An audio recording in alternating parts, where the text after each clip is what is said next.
Na asante sana mwanahabari mwenzangu Stanley Ongwae. Na familia moja kutoka kijiji cha Chemororoch katika kaunti ya Uasin Gishu inaomba msaada kutoka kwa umma ili kumpata mmoja wao aliyetoweka miaka 41 iliyopita. Kulingana na taarifa ya familia hiyo, Christine Jepketer alitoweka akiwa na umri wa miaka 24 baada ya kuanzisha uhusiano wa kimapenzi na afisa wa polisi kwa jina Silas Wachira. Kama anavyotuarifu Winfrey Owino, Jepketer alionekana mwisho Januari mwaka 1982. Ni nyuso zilizojaa wasiwasi. Hii ni familia ya Christine Jepketer, mwanadada aliyetoweka baada ya kuzuru familia yake katika eneo bunge la Soi, kaunti ya Uasin Gishu. Alionekana mwisho mwaka 1982. Alikuwa na miaka 24 na mwajiriwa wa kampuni ya milling mjini Eldoret. Akaacha nyumbani na furaha, akatuletea sukari. Kila boma yetu alipata sukari kilo. Mpaka baba yake wakati alikuwa iko akamnunulia nguo, akaambia msichana umeenda sana, kumbe umepata mchumba. Alipowazuru wazazi kijijini wakati huo, alikuwa na mtoto wa kiume wa miaka 2. Akawaambia ndugu zake kuwa alipatana na mume ambaye ni afisa wa polisi kwa jina Silas Wachira. Siku hiyo ilikuwa simu itakuja, niliandikia barua. Nikaambia enda ambia shemeji nitakuja Jumapili.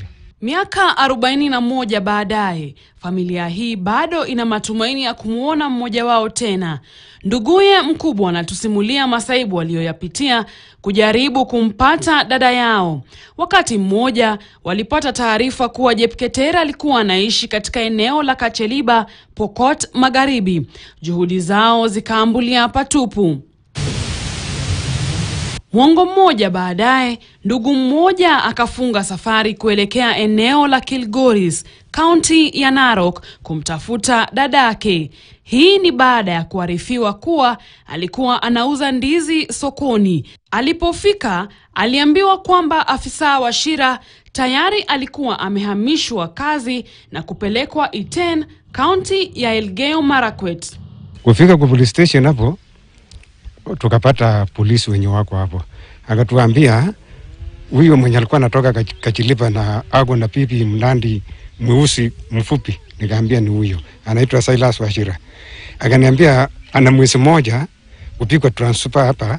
Baada ya juhudi zao kutofua dafu, wazazi waliamua kufanya matambiko, lakini wengine wakakataa.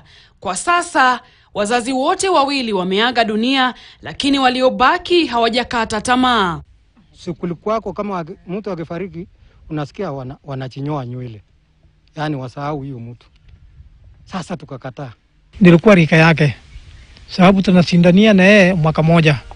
Yeye anazaliwa mwaka wa 58, mimi nazaliwa mwaka wa 59. Hata baada ya kusambaza habari za kifo cha wazazi kwenye redio, Jepketer hajawahi kuonekana wala kusema na yeyote katika familia yao. Kuna mtu alimchukia, tungali tunamtamani sana. Kwa sababu hata watoto wangu wote hawajui, hata ile mwingine alikuwa mkubwa, alikuwa ajui yeye. Wote walikufa, tujaona hata tunasemanga tu sijui yeye hako mzima ama alikufa. Swali wanalojiuliza familia hii ni je, Christine Jepketer yuko hai? Na kama yupo hai, ako wapi? Winfrey Owino, KTN News. Na mama, kweli mtazamaji, ni kitendawili hicho kinahitaji kuteguliwa. Tutaraji kwamba